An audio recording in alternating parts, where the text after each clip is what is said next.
खाटू श्याम जी का मंदिर राजस्थान में जयपुर के सीकर जिले में स्थित है।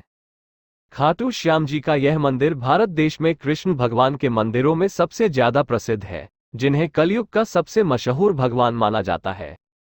हिंदू धर्म के मुताबिक खाटू श्याम जी को कलयुग में कृष्ण का अवतार माना गया है। खाटू श्याम मंदिर के बारे में बताया जाता है कि खाटू श्याम जी का ये मंदिर महाभारत काल में बना था। इस मंदिर का इतिहास भी महाभारत की लड़ाई से भी जुड़ा है।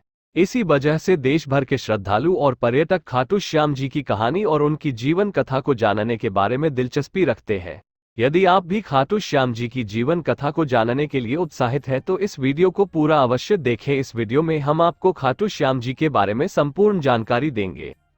भारत के सबसे प्रसिद्ध कृष्ण मंदिरों में से एक खाटू श्याम जी का मंदिर मुख्य रूप से बर्बरीक नामक महाभारत के दानव को समर्पित है। इसीलिए खाटू श्याम जी की जीवन कथा की शुरुआत महाभारत से शुरू होती है। आपको बता दें कि पहले खाटू श्याम जी का नाम बर्बरीक था। बर्बरीक घटोत्कच का पुत्र था। बचपन से ही उसमें वीर योद्धा बनने के सभी गुण थे।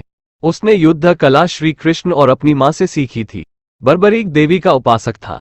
उनकी तपस्या से उन्हें 3 बाण प्राप्त हुए थे। तीनों बाण उन्हें तीनों लोकों में विजयी बनाने के लिए काफी थे। एक बार जब उसे पता चला कि कौरवों और पांडवों के बीच युद्ध होने वाला है, तो उन्होंने भी युद्ध में शामिल होने की इच्छा जताई। इसके लिए जब वे अपनी मां के पास आशीर्वाद लेने पहुंचे तो उन्होंने हारे हुए पक्ष की ओर से युद्ध लड़ने का वचन दिया। जब उन्हें बर्बरीक के इस वचन का पता चला तो वे ब्राह्मण का रूप धारण कर उनका मजाक उड़ाने लगे और कहने लगे कि वे 3 बाण से क्या युद्ध लड़ेंगे। तब बर्बरीक ने कहा कि उनका एक बाण ही शत्रु सेना को मारने के लिए काफी है। ऐसे में अगर उन्होंने 3 तीरों का इस्तेमाल किया तो ब्रह्मांड का विनाश हो जाएगा। ये जानकर भगवान श्री कृष्ण ने बर्बरीक को चुनौती दी कि पीपल के इन सभी पत्तों को वेद कर बताओ। बर्बरीक ने चुनौती स्वीकार की। उनकी परीक्षा लेने के लिए श्री कृष्ण ने एक पत्ती अपने पैरों के नीचे दबा ली। बर्बरीक ने एक बाण से सभी पत्तियों पर निशान कर दिए और श्री कृष्ण के पैरों के पास चक्कर लगाने लगे और श्री कृष्ण से कहा कि एक पत्ता आपके पैर के नीचे दबा हुआ है, अपने पैर हटा लीजिए वरना आपके पैरों पर चोट लग जाएगी। इसके बाद श्री कृष्ण ने बर्बरीक से पूछा कि वे युद्ध में किसकी तरफ से शामिल होंगे। बर्बरीक ने जवाब दिया कि जो पक्ष हारेगा वे उनकी तरफ से युद्ध लड़ेंगे। श्री कृष्ण को ज्ञात था कि युद्ध में हार तो कौरवों की होनी है। ऐसे में अगर बर्बरीक ने उनके साथ युद्ध लड़ा तो गलत परिणाम सामने आ सकते हैं। उन्होंने बर्बरीक को रोकने के लिए उनसे दान की मांग व्यक्त की। दान में उन्होंने बर्बरीक का सिर मांगा। बर्बरीक ने कहा कि मैं दान जरूर दूंगा।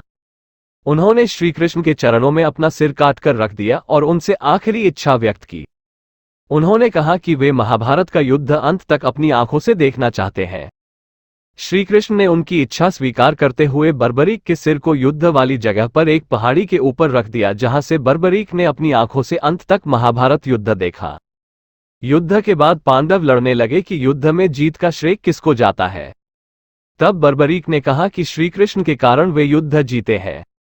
श्री कृष्ण बर्बरीक के इस बलिदान से बहुत प्रसन्न हुए और उन्हें कलयुग में श्याम के नाम से पूजे जाने का अनमोल वचन दिया।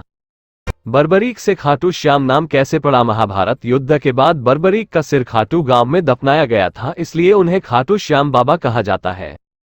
एक बार एक गांव में एक गाय अपने स्तनों से इस जगह पर दूध बहा रही थी। जब लोगों ने देखा तो आश्चर्य किया। जब इस जगह को खोदा गया तो बर्बरीक का कटा हुआ सिर मिला। इस सिर को एक ब्राह्मण को सौंप दिया गया। वो उसकी रोज पूजा करने लगा। एक दिन खाटू नगर के राजा रूप सिंह को स्वप्न में मंदिर का निर्माण कर बर्बरीक का सिर मंदिर में स्थापित करने के लिए कहा गया। कार्तिक महीने की एकादशी को बर्बरीक का शीश मंदिर में सुशोभित किया गया, जिसे बाबा खाटू श्याम जी के नाम से जाना जाने लगा। तब से यह मंदिर प्रसिद्ध हो गया। भारत देश के सबसे पूजनीय देवी देवताओं में से एक खाटू श्याम जी की हिंदू भक्तों में बहुत मान्यता है। जहां भारत देश ही नहीं बल्कि विदेशों से भी पर्यटक और श्रद्धालु खाटू श्याम के चमत्कार देखने और उनके दर्शन के लिए यहां आते हैं। आज के समय खाटू श्याम के चमत्कार पूरे देश में चर्चित है। मान्यता है कि श्याम बाबा से जो भी मांगो वो लाखों करोड़ों बार देते हैं। यही वजह है कि खाटू श्याम जी को लखदातार के नाम से भी जाना जाता है। यही वजह है कि आज खाटू श्याम जी देश में करोड़ों भक्तों द्वारा पूजे जाते हैं। खाटू श्याम कुंड जी मंदिर का इतिहास। यहाँ हमने खाटू श्याम जी की जीवनी या उनकी जीवन कथा को तो जान लिया, लेकिन अब एक ये प्रश्न और बचता है कि खाटू श्याम कुंड जी के मंदिर की उत्पत्ति कलयुग में कैसे हुई, या फिर खाटू श्याम कुंड जी के मंदिर का निर्माण किसने करवाया।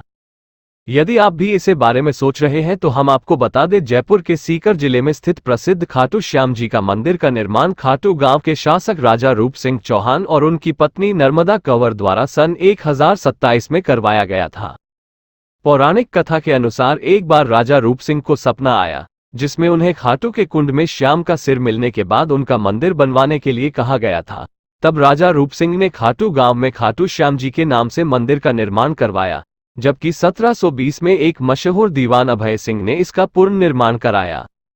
खाटू श्याम जी का श्यामकुंड खाटू श्याम जी के मंदिर के पास पवित्र तालाब है जिसका नाम है श्यामकुंड। माना जाता है कि इस कुंड में नहाने से मनुष्य के सभी रोग ठीक हो जाते हैं और व्यक्ति स्वस्थ हो जाता है, इसीलिए प्रतिवर्ष लाखों श्रद्धालु इस पवित्र कुंड में स्नान करते हैं। खासतौर से वार्षिक फाल्गुन मेले के दौरान यहाँ डुबकी लगाने की बहुत मान्यता है।